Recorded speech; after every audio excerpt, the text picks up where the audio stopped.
quiet and wait for your turn. Tomorrow it is Ondo. Next tomorrow, look at one of the Afenifere leaders, Paru Ben Fashoronti. You remember his daughter, the poor woman who had lived all her life overseas. She came to attend an event. She was carried by herdsmen and they killed that poor lady. So you think that it does not come close to you until it strikes you.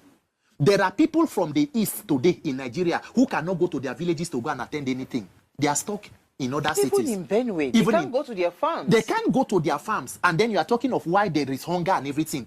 Farmers cannot go. They are being slaughtered. So all of us will have to ask ourselves the question, are we worth the life that we have?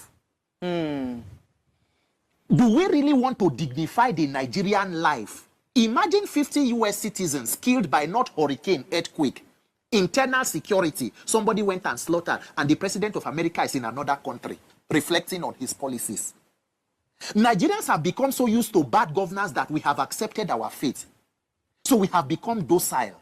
There is maximum frustration in Nigeria, but the question is, with your frustration, what is the action? Anger is not a plan. So what is the action? All of us must decide to begin to get good leadership. And it must come back to this issue of INEC. You cannot do, if you do a revolution today, because you hear some people shout revolution now, if you chase President Tinubu or any other person in government who takes over, you must go back to the electoral system. Because that is the only system that will bring a government that will have legitimacy to rule.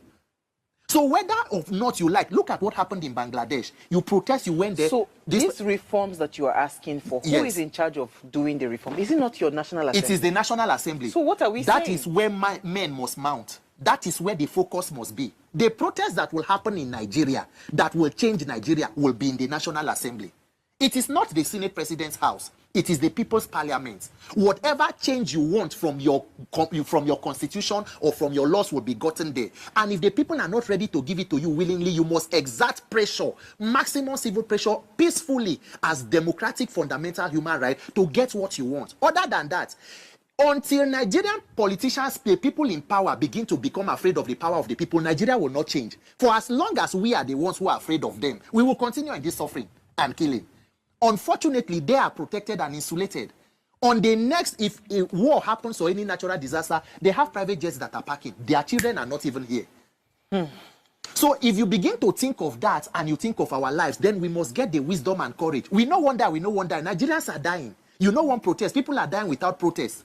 The ones who killed, they killed in Plateau, were they protesting against government. We must protest peacefully and demand for change. It doesn't come easy. Your oppressors will not hand you freedom on a platter now. You will rise up and take it.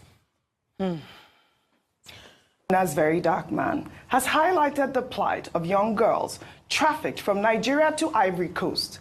In a video posted on Instagram, the activist called on the chairperson of the Nigerians in the Diaspora Commission, Abike Dabiri Erewa, giving her a one-week ultimatum to repatriate the girls to Nigeria, warning that her failure to act will result in serious problems. He claimed that the trafficked girls in Ivory Coast were in their hundreds and that some were as young as 12 years old. Let's take a look.